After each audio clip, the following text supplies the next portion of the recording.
Fala, cambada de fã de astrologia, tudo bem com vocês? Galera, meu nome é Kelvin, sou professor de filosofia. Estamos aqui com mais um programa Sei Lá, Sou de Humanas. E hoje nós falaremos sobre o quê? Ciências, é isso aí. Já vou deixar uma pergunta aqui para vocês responderem embaixo nos comentários. Para que serve a ciência? Hoje nós iremos responder essa pergunta com o auxílio daquele filósofo que acompanha você no seu dia a dia, ou praticamente todos os dias, fazendo parte ali do seu cardápio quando você vai comer aquela pizza, ou então quando você vai comer aquele sanduichão. É ele mesmo, Francis Bacon, mais conhecido como Chico Toicinho. Mas toma cuidado que tem um colesterol filosófico aí que não é muito bom pra saúde não, hein? Principalmente pra saúde mental. É isso aí, vamos lá. Galera, se você perguntar para uma pessoa na rua para que serve a ciência, provavelmente a resposta vai vir algo no sentido de que a ciência está aí para nos fornecer conhecimento, ou então para ajudar a desenvolver novas ferramentas, novas tecnologias. E a pergunta que eu faço para você é: de onde será que saiu essa ideia? Será que essa ideia tem algum pezinho lá na história da filosofia? É isso que a gente vai ver hoje. Galera, o Toicinho vai ajudar a gente aqui hoje, porque eu não sou nem professor de história para ficar decorando todas as datas, né? Então ele vai colocar aqui pra gente a data de nascimento e de falecimento do Francis Bacon, que além de filósofo foi um político importante na sua época. Mas e aí, o que você acha que ele fez quando ele era político? Será que ele inaugurou muitas obras de infraestrutura, melhorando a qualidade de vida da população inglesa? Claro que não, ele foi condenado por corrupção, mas ele logo foi absolvido pelo rei da época, então tá tudo certo. Galera, o Francis Bacon é muitas vezes intitulado como o filósofo da Revolução Industrial. Por quê? Porque para ele a ciência tinha um objetivo fixo. E essa é a frase do Instagram de hoje, hein? Conhecimento é poder. Por que para Francis Bacon conhecimento é poder? É poder de mandar nos outros? Talvez. É poder de modificar a natureza? É você dobrar os 5 elementos igual a Avatar faz? Será que é para que você saia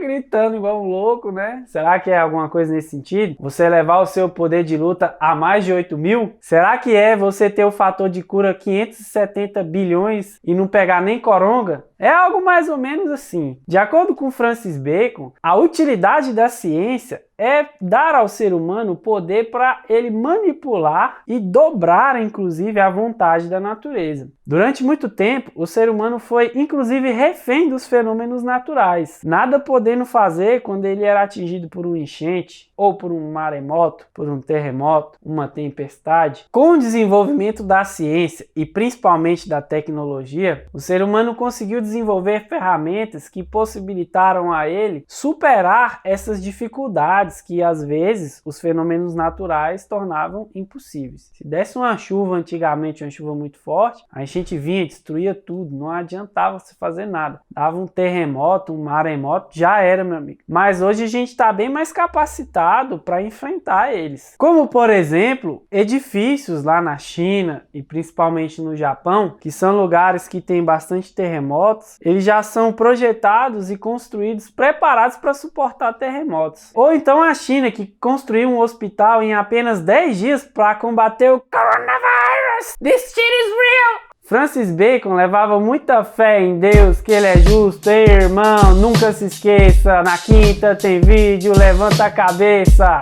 Só rebobina aí, porque ele tinha fé na ciência, tá? Mas na quinta tem vídeo. E por causa dessa fé que ele tinha na ciência, ele desenvolveu um projeto filosófico de erigir um novo método para fazer ciência. E o nome que ele deu para esse projeto, para esse conjunto de livros, é Instauratio Magna. Mas não é o Magneto não, beleza? O Francis Bacon, ele era contemporâneo do Descartes. Se você nunca viu nenhum dos nossos vídeos sobre o Descartes, clica aqui no card que você vai ser direcionado para eles. Mas assiste os vídeos do Descartes depois você terminar de assistir esse aqui, para você não perder o raciocínio. Além de contemporâneos, eles eram vizinhos, se você não sabe. Um na Inglaterra e outro na França. Um falava Bonjour, monsieur. E o outro falava Good morning, sir. Na época em que eles eram vivos, era muito comum as pessoas criticarem a forma como a ciência era feita e sugerir novas formas de fazer ciência. O Descartes fez a dele, que depois ficou conhecido como o método racionalista, através da dúvida, do puro pensamento, e o Francis Bacon vai em uma outra linha, fortemente representada pelos ingleses, que é o empirismo. Depois, inclusive, eu vou fazer um vídeo falando sobre a diferença entre racionalismo e empirismo. Anota aí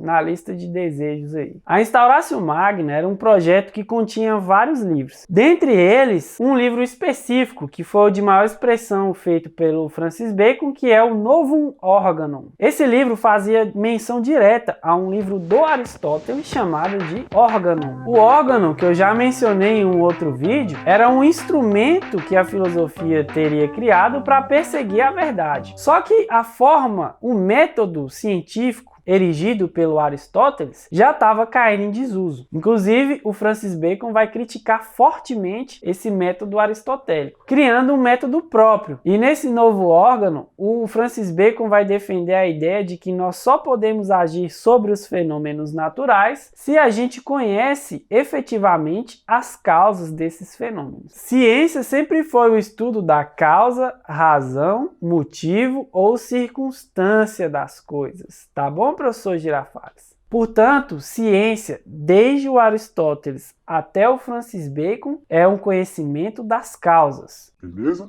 Não se esquece disso, porque isso é importante. No meio do seu projeto, o Francis Bacon também criou uma teoria bastante interessante que posteriormente ficou conhecida como teoria dos ídolos. Você tem ídolos? Comenta aí embaixo se eu sou um ídolo para você ou se eu sou o ídolo daquilo que você não quer ser. Eu vou até pausar o vídeo aqui, que é para ter certeza que você vai lá comentar, beleza? Então...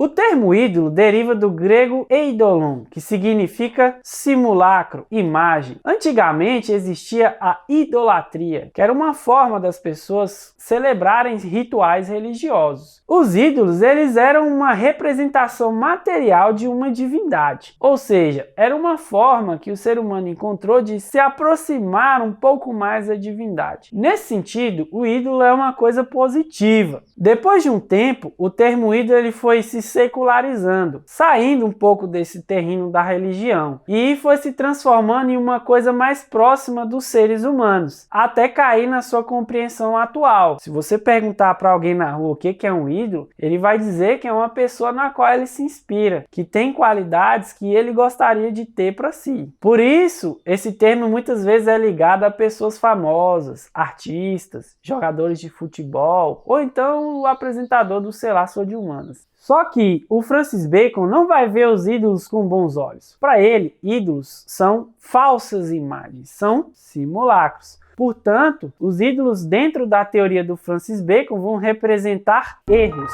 Que tipo de erros? Erros que atrapalham tanto no desenvolvimento quanto na divulgação da ciência. Portanto, o objetivo da teoria dos ídolos é o de prevenir, de combater os erros do nosso espírito que atrapalham tanto na produção quanto na divulgação da ciência. Para isso, ele vai separar 4 ídolos diferentes. E agora eu vou mostrar para vocês quais são os 4. Ídolo de número 1. Esse é o ídolo da tribo. O Francis Bacon utilizou esse termo para se referir à tribo do ser humano como um todo, ou se você quiser, a nossa própria natureza. Para o Francis Bacon, o espírito humano muitas vezes carregava vícios para dentro da investigação científica. E isso acabava atrapalhando não só a produção, mas também a divulgação da ciência, minando a credibilidade que ela tinha. Os ídolos da tribo correspondiam ao fato de você insistir em coisas falsas por mera conveniência. Sabe quando você achou um problema ali na sua teoria, mas você vai lá e fala: não,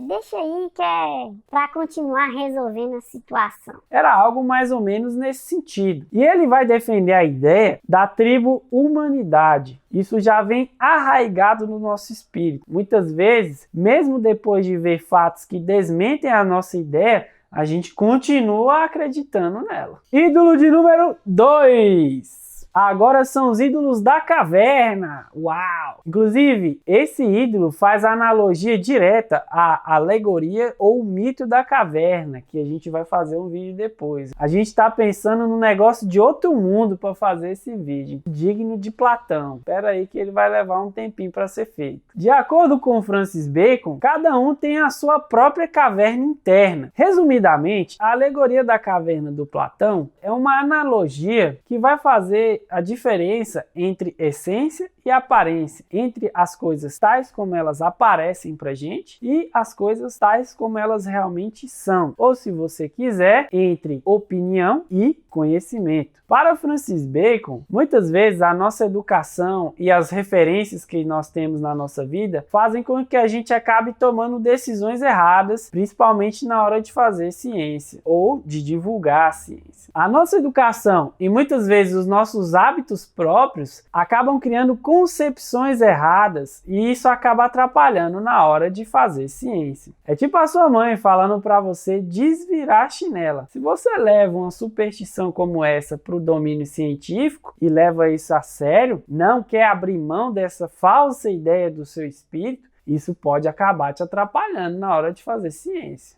Ídolo de número 3. Esse é o ídolo do foro ou ídolo do mercado. O que acontece no foro e no mercado? Oi, tu pilha por R$1. Tem muito uso da linguagem, muito uso da palavra. E o ídolo do mercado faz referência justamente às armadilhas que a linguagem acaba trazendo para a ciência. Mas não confunde foro com forró não, beleza? Você sabia que muita gente acha que forró deriva do inglês for all, que era uma festa que os combatentes faziam nas trincheiras da Segunda Guerra Mundial? Mas não tem nada a ver não. Na verdade vem de forró bodó, aquele velho rala bucho, rala coxa, o chamegozinho no cangote do negro ou da negra. Tem coisa melhor que isso não. Melhor que isso é só comer um cuscuz antes de ir pro forró. Se tu ainda não entendeu qual é a do cuscuz desse canal, clica nesse vídeo aqui. Os ídolos do foro ou do mercado têm a ver com vícios de linguagem. Existia uma discussão na filosofia medieval que se estendeu durante muito tempo, que era: onde está a verdade? No nome ou nos objetos? Ou seja, quando você atribui existência a nomes de objetos ou coisas que não existem, isso pode acabar te atrapalhando na hora de fazer ciência.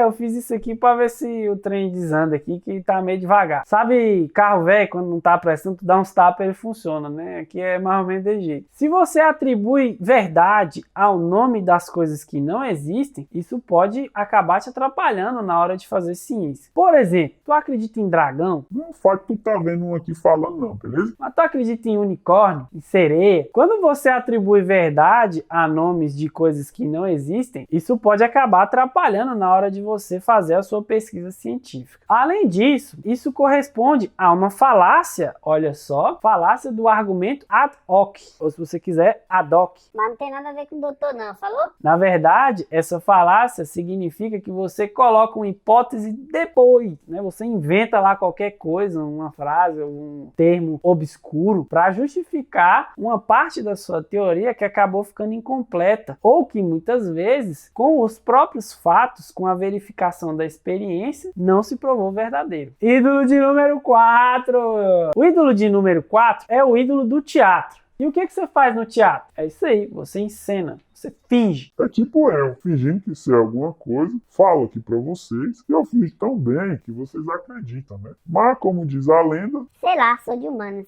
Só que para ele, esse fingimento, ele era danoso. Os ídolos do teatro correspondiam a sistemas filosóficos que fingiam ser verdadeiros. O Francis Bacon não tinha a intenção de humilhar os antigos filósofos. Muito pelo contrário, ele só queria contestar alguns temas problemáticos, e principalmente de filósofos da sua época, que apresentavam coisas problemáticas para a ciência. Aí você vira para mim e pergunta: Tá, mas o que eu aprendi com isso? Galera, é o seguinte, nós podemos tirar duas lições importantes da filosofia do Francis Bacon. A primeira é cuidado com os ídolos. Muitas vezes eles aparentam ser uma coisa, mas eles não têm nada a ver com aquilo. E a segunda é, se nós identificamos corretamente aquilo que nos leva ao erro, principalmente na hora de alcançar o conhecimento, de fazer filosofia ou de fazer ciência, nós estamos um passo à frente em direção ao conhecimento. Desde o princípio, ciência foi o estudo das causas dos fenômenos naturais. Estudar as causas dos erros da nossa mente, as causas dos erros do nosso espírito, é fundamental para que a gente continue caminhando na direção certa na hora de produzir conhecimento. E aí, o que vocês acharam do vídeo? Vocês acharam que o bacon tá meio cru ou ele ficou meio sem sal, não tá muito gostoso? Comenta aqui embaixo o que vocês acharam do vídeo. Aproveita, não se esquece de se inscrever no canal, clicar no sininho para receber as notificações e principalmente nos ajudar compartilhando esse vídeo para alcançar mais pessoas e ajudar elas a combater os ídolos do espírito. Comenta aí embaixo se eu sou um seu ídolo. Vou deixar de jeito.